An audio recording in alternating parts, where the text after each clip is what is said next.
तेलंगणामध्ये भाजपला मोठा धक्का बसला आहे।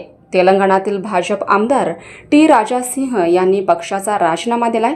आमदार राजा सिंह यांनी सोशल मीडिया पोस्टवर ही माहिती दिली आहे। राजा सिंह हे तेलंगणाचे एक फायर ब्रँड नेते म्हणून ओळखले जातात।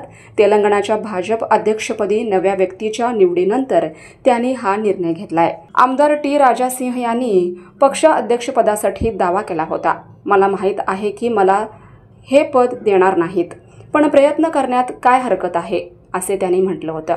तेलंगणाचे फायर ब्रँड नेते आणि गोवा महलचे आमदार टी राजा सिंह यांनी भाजपचा राजीनामा दिला आहे।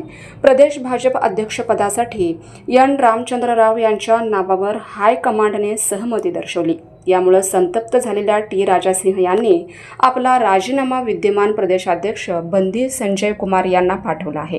राजा सिंह हे त्यांच्या वादग्रस्त विधानामुळे अनेकदा चर्चेत आले आहेत। मात्र प्रदेशाध्यक्षपदी निवड न झाल्याने नाराजी व्यक्त करत पक्षाला सोडशिट्टी दिली। भाजपमधून राजीनामा दिल्यानंतर टी राजा सिंह यांनी एक्सवर 2 पत्रे शेअर केली आहेत। यासोबत कॅप्शनमध्ये लोकांचा शांत असण्याचा अर्थ संमती म्हणून घेऊ नये।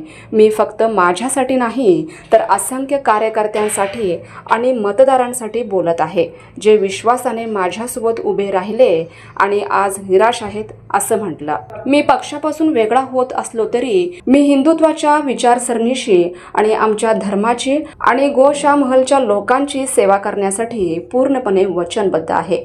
मी माझा आवाज उठवत राहीन आणि हिंदू समुदायासोबत आणखी मजबूतपणे उभा राहीन। हा एक कठीण निर्णय आहे, पण आवश्यक आहे। अनेकांच्या मौनाला संमती म्हणून घेऊ नये। मी फक्त माझ्यासाठी नाही तर आमच्यासोबत विश्वासाने उभे राहिलेल्या आणि आज निराश झालेल्या असंख्य कार्यकर्त्यांसाठी आणि मतदारांसाठी बोलतो, असं टी राजा सिंह यांनी म्हटलं।